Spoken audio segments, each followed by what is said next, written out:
পূর্ব বর্ধমানে মন্তেশ্বরে নিয়ন্ত্রণ হারিয়ে বাড়ির ভেতর ঢুকে গেল বাস দুর্ঘটনায় আহত হয়েছেন চালক খালাসি সহ 5 জন। গিরিনগর এলাকায় ট্রাকের সঙ্গে মেমারিগামী বাসের ধাক্কা লাগে। ধাক্কার পরে নিয়ন্ত্রণ হারিয়ে একটি বাড়ির ভেতরে ঢুকে যায় বাসটি। আহতদের প্রথমে মন্তেশ্বর প্রাথমিক স্বাস্থ্য কেন্দ্রে নিয়ে যাওয়া হয়। 3 জনের অবস্থা আশঙ্কাজনক। বর্ধমান মেডিকেল কলেজে ভর্তি করা হয়েছে এদের। ভোটের আগে কিভাবে টাকা তুলতে হবে কার্যত ফান্ড রেইজিং ফর্মুলা বলে দিলেন তুফানগঞ্জের তৃণমূল ব্লক সভাপতি, যিনি আবার কোচবিহারের জেলা পরিষদ সদস্য। বিজয়া সম্মেলনীতে বললেন, খোঁজ করে বের করব যে কারা কারা অর্থশালী লোক আছে, তাদের কাছে কিন্তু পার্টির চিঠিটা যাবে আগামী ভোটের জন্য। খোঁজ করে বাইর করব যে কারা কারা এরকম অর্থশালী লোক আছে, তাদের কাছে কিন্তু পার্টির চিঠিটা যাবে আগামী ভোটের জন্য। ভোটের আগে কিভাবে টাকা তুলতে হবে, কাদের থেকে তুলতে হবে, পার্টি জিতলে কাদের দেখভালের দায়িত্ব নেবে, বিধানসভা ভোটের আগে থেকেই পুঙ্খানুপুঙ্খভাবে সব বলে দিলেন কোচবিহারের তুফানগঞ্জের তৃণমূল নেতা, যিনি একাধারে তৃণমূলের ব্লক সভাপতি আবার জেলা পরিষদের সদস্য। ভোটের আগে টাকা তোলার ফর্মুলা বলে দিলেন তিনি। যদি ভোটে খরচা হয় এই অঞ্চলে এমনি হাওয়া উঠবে, কি উঠবে কিনা, এটার জন্য যারা আছেন তাদের আমি কিন্তু এগুলো খোঁজ করে বাইর করব যে কারা কারা এরকম অর্থশালী লোক আছে, তাদের কাছে কিন্তু পার্টির চিঠিটা যাবে আগামী ভোটের জন্য। যে কিছু ফান্ড ভোটের জন্য দিতে হবে, তারা যদি দেয়, যারা দিবে তাদের অঞ্চলটা জিতলে পার্টির ক্ষমতায় থাকলে তারা যখন যে প্রধান থাকবে তাকে আমি দায়িত্ব দিব যে এই লোকগুলা সহযোগিতা করছে, এই লোকগুলা যেন পরবর্তীতে এই অর্থটা পরিশোধ করা যায়। মহিষকুচি 2 নম্বর গ্রাম পঞ্চায়েতের বিজয় সম্মেলনের প্রস্তুতি বৈঠকে এভাবেই খোলাখুলি টাকা তোলার উপায় বলে দিলেন তৃণমূল নেতা। কেন টাকা দিতে হবে তাও বুঝিয়ে দিলেন।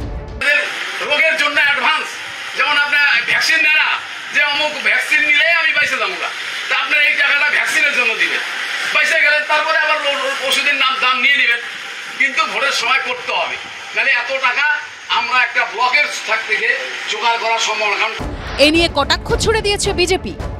সবাই জানে তৃণমূল কংগ্রেস কাটমান্ডির দল, তৃণমূল কংগ্রেস তোলাবাজের দল, তৃণমূল কংগ্রেসকে তোলামূল বলা হয়। সুতরাং এই তৃণমূল কংগ্রেসের এই দুর্নীতি, এই তোলাবাজি যতদিন তৃণমূল কংগ্রেস থাকবে তার সঙ্গে এটাও থাকবে।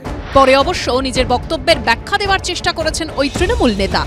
ভুল তথ্য, আমি টোটাল ব্যাপারটাকে করেনি, ভিডিও করেনি। আমরা একটাই কথা বলেছি যে আগামী দিনের যে বিজেপির বিরুদ্ধে লড়াই করতে গেলে আমাদের হাতে আর্থিক ক্ষমতা কম, আমরা যারা তৃণমূল কংগ্রেসের কর্মী তারা আমরা কিছু সাহায্য সহযোগিতা করে এই অর্থ দিয়ে আমরা এখানে বিজেপির বিরুদ্ধে লড়াই করব। তিনি কোন পরিপ্রেক্ষিতে এই ধরনের কথা বলেছেন আমার বোধগম্য হচ্ছে না, তবে এই বিষয়ে গুলো নিয়ে নিশ্চিতভাবে দল তার সঙ্গে কথা বলে নেবে, তবে এই ধরনের কথা বলা সমীচীন হয়নি করে। বিজয় সম্মেলনী মানে শুভেচ্ছা জানানোর জন্য একত্রিত হওয়া, আর সেখানে কিনা তৃণমূল নেতার এই বিতর্কিত মন্তব্য। শুভেন্দু ভট্টাচার্যর রিপোর্ট, এবিপি আনন্দ, কোচবিহার। বালি পাচার তদন্তে ফের একযোগে কলকাতা, ঝাড়গ্রাম, পশ্চিম বর্ধমানের 7 জায়গায় অভিযান চালালো ইডি। বালি ব্যবসায়ীদের বাড়িতে, অফিসে চলল তল্লাশি। ঝাড়গ্রামে বালি কারবারি সৌরভ রায়ের বাড়ি ও খাদানে হানা, কর্মীদের জিজ্ঞাসাবাদ। আসানসোলে সরকারি টেন্ডারপ্রাপ্ত বালি ব্যবসায়ীর বাড়িতেও চলে অভিযান, উদ্ধার 34 লক্ষ টাকা। বালি পাচার কাণ্ডের তদন্তে ফের অ্যাকশনে এনফোর্সমেন্ট ডিরেক্টরেট। একযোগে রাজ্যের 3 জেলার 7 জায়গায় অভিযান চালালেন ইডি অফিসাররা। আসানসোলে এক বালি ব্যবসায়ীর বাড়ি থেকে উদ্ধার হলো 34 লক্ষ টাকা। বৃহস্পতিবার কলকাতার বেন্টিং স্ট্রিট, ঝাড়গ্রামের গোপীবল্লভপুরের সুমিত্রাপুর, গোপীবল্লভপুরের চর্চিতা, জিডি মাইনিং এর গোপীবল্লভপুরের অফিস, লালগড়ের সিজুয়া, আসানসোলে বালি ব্যবসায়ীর বাড়ি এবং আসানসোলে বালি ব্যবসায়ীর অফিস। এদিন 7 সকালে বালি পাচারের তদন্তে ঝাড়গ্রামের 4 জায়গায় হানা দেয় ইডি। গোপীবল্লভপুরের সুমিত্রাপুরে বালি ব্যবসায়ী সৌরভ রায়ের বাড়ি ও অফিসে হানা দেন ইডি আধিকারিকরা। ঘটনার সময় সৌরভ রায় বাড়িতে ছিলেন না। গত মাসেই ব্যবসায়ীর মেদিনীপুরের বাড়িতে তল্লাশি চালায় কেন্দ্রীয় এজেন্সি, মেলে 65 লক্ষ টাকা। ঝাড়গ্রামে বালি খাদান কর্মী শেখ জহিরুল আলীর বাড়ি থেকে পাওয়া যায় 25 লক্ষ টাকা। সেই সূত্র ধরেই এদিনের তল্লাশি বলে ইডি সূত্রে খবর। সকাল থেকে একযোগে তদন্ত শুরু করেছে ইডির তদন্তকারী দল। এই মুহূর্তে তারা ঝাড়গ্রামের লালগড়ের সিজুয়া এবং গোপীবল্লভপুরের সুমিত্রাপুরে তদন্ত চালাচ্ছে। এই যে পেছনে বাড়িটি দেখতে পাচ্ছ, এটি সৌরভ রায়েরই বাড়ি। গোপীবল্লভপুরে সুমিত্রাপুরে সৌরভ রায়ের যে খাদান আছে সেই খাদানের সমস্ত কাজকর্ম অপারেট হতো এই বাড়ি থেকেই। গোপীবল্লভপুরের চর্চিতায় সৌরভ রায়ের একটি খাদান রয়েছে, সেখানেও সকালে হানা দেন ইডি আধিকারিকরা। জিডি মাইনিং এর গোপীবল্লভপুরের অফিসেও তল্লাশি করেন ইডির তদন্তকারীরা। খতিয়ে দেখা হয় বেশ কিছু নথি। লালগড়ের সিজুয়ায় রয়েছে সৌরভ রায়ের আরেকটি বালি খাদান। তদন্তকারীদের তল্লাশি থেকে বাদ যায়নি সেই জায়গাও। বালি খাদানের অফিসের একটি ঘরের তালা ভেঙে তল্লাশি চালায় ইডি। আমরা দাঁড়িয়ে রয়েছি লালগড়ের ঠিক কংসাবতী নদীর পাশে সিজুয়া অঞ্চলে, এবং এই নদীর পাশেই রয়েছে এই যে বালি খাদান, সেই বালি খাদানেই আমরা রয়েছি। এই বালি খাদানের অফিসে ইতিমধ্যে তদন্তকারী আধিকারিকরা অর্থাৎ এনফোর্সমেন্ট ডিরেক্টরেটের টিম খাদানে চালাচ্ছে সৌরভ রায়। পুলিশ আসতো? হ্যাঁ আসতো। মানে কখন আসতো? ওই বিকাল দিয়ে আসতো। রোজ আসতো।